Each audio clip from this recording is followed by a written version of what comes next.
जन्माष्टमी कथा। द्वापर युग में भाद्रपद कृष्ण अष्टमी तिथि की आधी रात को मथुरा के कारागार में वासुदेव की पत्नी देवकी के गर्भ से भगवान श्रीकृष्ण ने जन्म लिया था।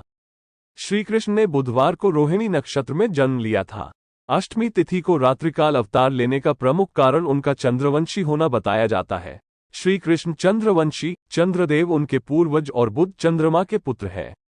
इसी कारण चंद्रवंश में पुत्रवत जन्म लेने के लिए कृष्ण ने बुधवार का दिन चुना। भगवान कृष्ण ने माता देवकी के 8वें संतान के रूप में जन्म लिया था।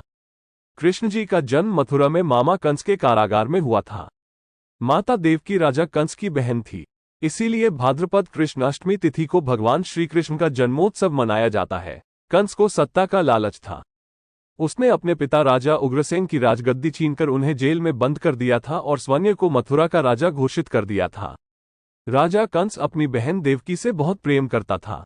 उन्होंने अपनी बहन का विवाह वासुदेव से कराया था, लेकिन जब वो देवकी को विदा कर रहा था, तभी एक आकाशवाणी हुई कि देवकी का 8वां पुत्र कंस की मौत का कारण बनेगा। ये सुनकर कंस डर गया। उसने तुरंत अपनी बहन और उनके पति वासुदेव को जेल में बंद कर दिया। उनके आसपास सैनिकों की कड़ी पहरेदारी लगा दी। कंस अपनी मौत के डर से देवकी और वासुदेव की 7 संतानों को मार चुका था। भगवान कृष्ण ने देवकी के 8वें संतान के रूप में जन्म लिया। श्री कृष्ण के जन्म लेते ही कोठरी प्रकाशमय हो गया और आकाशवाणी हुई। आकाशवाणी सुनते ही वासुदेव के हाथों की हथकड़ी खुल गई और वासुदेव जी ने सूप में बाल गोपाल को रखकर सिर पर रख लिया और गोकुल की ओर चल पड़े। वासुदेव भगवान कृष्ण को लेकर नंद जी के यहाँ सकुशल पहुंच गए और वहां से उनकी नवजात कन्या को लेकर वापस आ गए। जब कंस को देवकी की 8वीं संतान के जन्म की सूचना मिली, वो तत्काल कारागार में आया और उस कन्या को छीनकर पृथ्वी पर पटकना चाहा, लेकिन वो कन्या उसके हाथ से निकलकर आसमान में चली गई।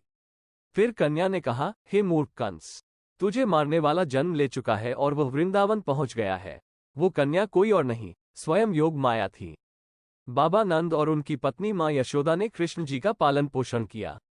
राजा कंस ने कृष्ण जी का पता लगाकर उन्हें मारने की खूब कोशिश की, लेकिन कंस की सारी कोशिशें विफल हुई और कृष्ण जी को कोई मार नहीं सका। अंत में श्री कृष्ण ने कंस का वध किया। राजा उग्रसेन को फिर मथुरा की राजगद्दी सौंप दी। आगे की कथा सुनने के लिए चैनल पर बने रहें।